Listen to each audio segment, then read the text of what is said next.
a scene from the previous night when the gruesome, unintentional murder had taken place inside the house of David Cartwright. When River is convinced by Louisa that he should take care of his grandfather in this time of need and should visit him often, the young protagonist decides to drive down to the countryside to meet David. However, when he arrived at the place, it was late in the evening, and the terrible incident had already taken place. River knocks and enters the house to find the ground floor empty, perhaps a bit uncharacteristically. David would spend most of his evenings on the ground floor, have his dinner, and only then retire to his bedroom on the upper floor. Hearing a thud from the bathroom on the floor above, River climbed up the stairs to check what had happened, and his worst fears were that David might have hurt himself in some way.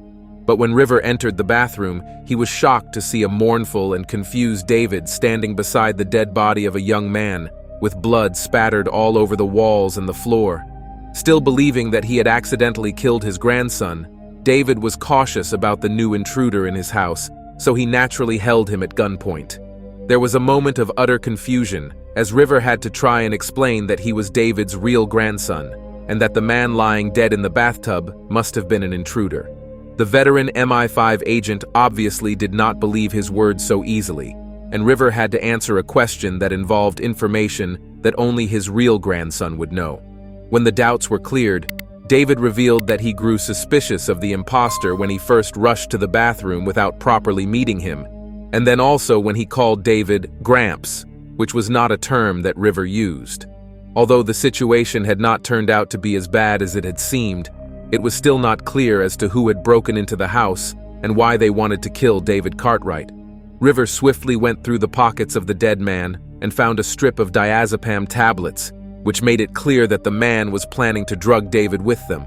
Considering the fact that he was also trying to prepare for a bath, it was most likely that he planned on drugging David and then drowning him in the bathtub so that it would seem like a suicide or an accident. Along with the tablets were also a return train ticket to France and a piece of paper with a location mentioned on it.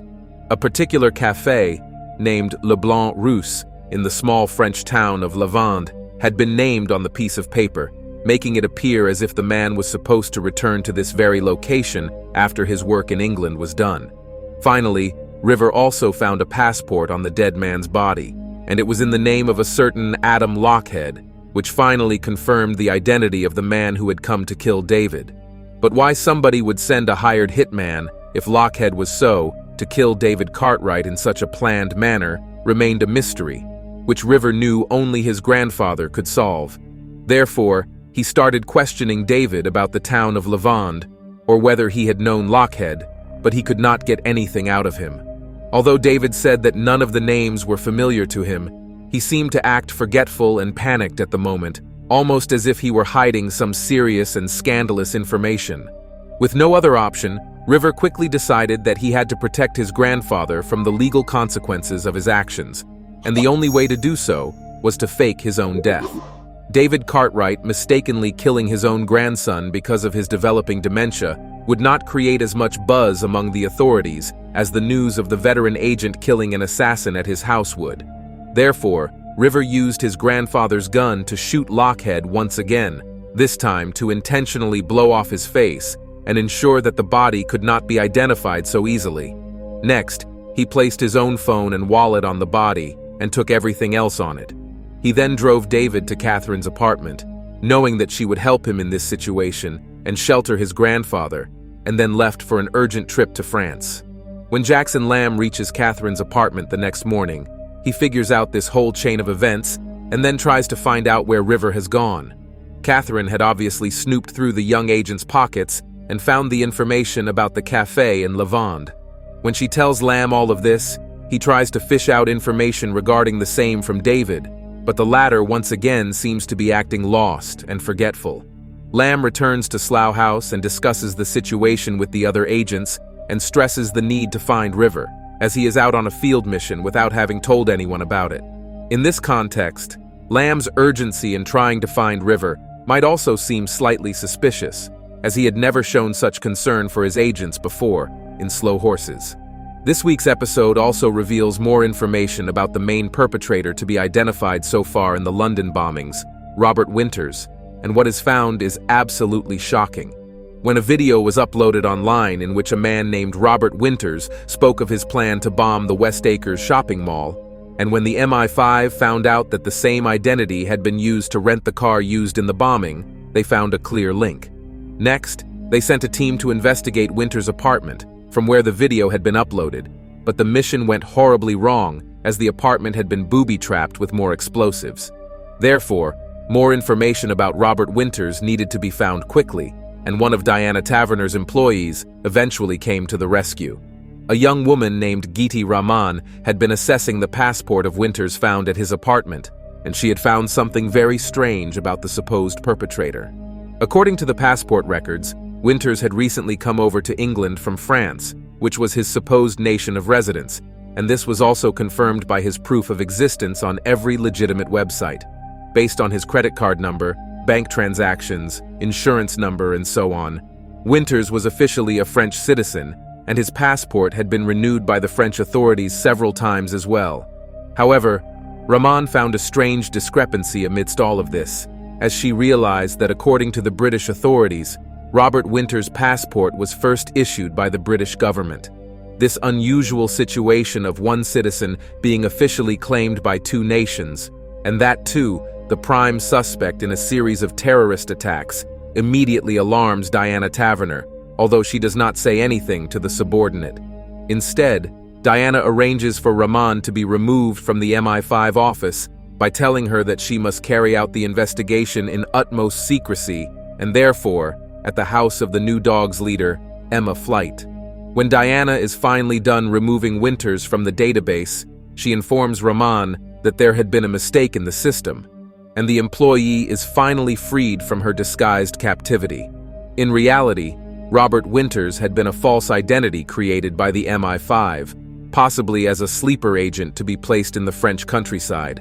But unlike any other imposter, Winters' details, such as his passport number, credit rating, insurance number, and so on, were all arranged from authentic sources. In simple terms, it would have been almost impossible for any authority to realize that Winters' identity was fake, and it was only now, when the fake identity had been used to execute terrorist attacks, that the MI5 found out about him. Diana Taverner immediately gets rid of the name from the MI5 database, and then tells Rahman that there had been a mix-up between the spellings of Winters and Winter. Incidentally, she also gets the first desk, Claude Whelan, roped into the conspiracy, as she got his signature on an official order to isolate Giti Rahman without him even realizing it. While Diana fears that the public, or worse, some of the MI5 agents finding out that one of their own created identities had been used for terrorist attacks, will be scandalous, Jackson Lamb starts his investigation into it.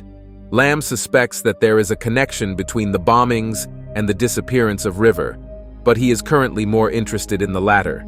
He figures out that the new agent at Slough House, Moira Tregorian, had been demoted from the park upon the orders of someone specific solely because they did not like her. Therefore, Lamb promises to help Moira return to the park headquarters in exchange for her indirectly accessing the MI5 records and giving him information about whether David Cartwright had ever gone to France.